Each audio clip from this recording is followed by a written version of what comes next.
Hi guys, my name is Samantha and welcome to the first chapter of Photoshop for Beginners. By the time we finish with all of the chapters, you will know how to work with all of the tools, know how to use layers, masks, as well as all of the other things you thought you knew about Photoshop before, but never really fully understood. Today's lesson is very basic and simple, and it's for people who have never used Photoshop before, or who want to use it in a more professional way. So let's start opening Photoshop. Click on the icon, and now you should be seeing something similar with what I have here. Maybe you had opened Photoshop before and played it without knowing very well what you were doing and moved some items. And now you find that some of these windows that I have here are missing or in a different place. Enable for this tutorial to be interactive, you will need to have the same setup as I have. So, to make sure that you have the exact same windows and setup as I have, just go to this little arrow button up here and set it to Essentials, if it wasn't set yet. Now click again on the arrow and reset Essentials. Now you should have the same exact workspace as me, and we can start working together. Now the next thing you want to do to start working is create a new document. Go to File and New. We'll name it Photoshop for Beginners. And the first thing you want to make sure is that the size format is in pixels. Centimeters, inches, and all the rest are meant for graphic designers that need to be printing out documents. But for us, because we're going to be working on the screen all the time, it is better to get used to work in pixels. The size will be 600 by 400 and the resolution 72. For the same reason, the color will be RGB, red, green, blue, as they are in the colors that will display on the screen. The rest are meant for printing.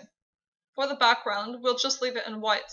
And now you can hit OK, and here we have our new document ready. This white area we'll be working on is called Canvas. And here on the upper part of the canvas, we can see the name of our document, in this case, Photoshop for Beginners. Another thing I want to show you today is that there are 3 different views to work on your document. Hit the F key, this is the one view. Click F again, this is another view, and click F again to go back to the first view. You can change the view at any time and it won't modify anything on your document. It will just change the way to view it. Okay, so now let's explore the Photoshop interface a bit further. As you can see on the left side of the screen, we've got a long vertical bar that contains the tools, as most graphic designer editing programs. You can take it out and put it back again, or make it wider or longer. I'll go over each one of these tools during the next chapters, but today I want you to pay attention to this horizontal bar at the top of the screen. This bar tells us the properties of each tool. If you change the tool from the Tools bar, this other bar will change as well, showing the different properties of the tool we have currently selected. You might have noticed that some of the tools have this little arrow or triangle down here at the right corner. This means that they contain other different but similar tools inside. You can access them by clicking and holding, or just by right-clicking, and the options will appear automatically. And now you can select the tool you want. Okay, we are about to finish the lesson, but before we learn how to save our document, I want you to use a couple of tools to draw a blue square that we'll use in the next chapter. So go ahead and select the rectangle selection tool, and now go to the other corner where the Layers tab is, and double-click on the little locker to unlock the layer so that we can start doing some work on it. Ignore this dialog for now and just click OK. Now let's try drawing a square. If you hold the mouse button and drag, you'll see that the square appears and you can make it bigger, smaller, or rectangular.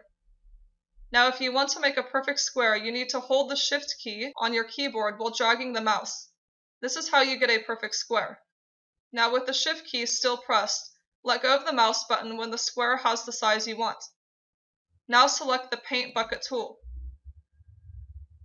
And clicking on the square, we pick the color we want to use. Now choose a color blue, any tone, it doesn't really matter, and now bring the bucket to your square and click inside of it. Go back to the rectangle selection tool and click the square to unselect it. Okay, now you're set up and ready for the next chapter, where I'll be showing you some more tools and the most important thing about Photoshop, how the layers work.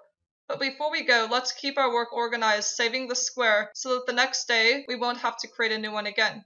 If you already know how to save documents, you probably have finished your lesson here, but for those who are not very familiarized with computers and documents, follow these simple instructions to learn how to save your work. Go to File, Save As. Now navigate in your computer to choose the directory you want this document to be saved under.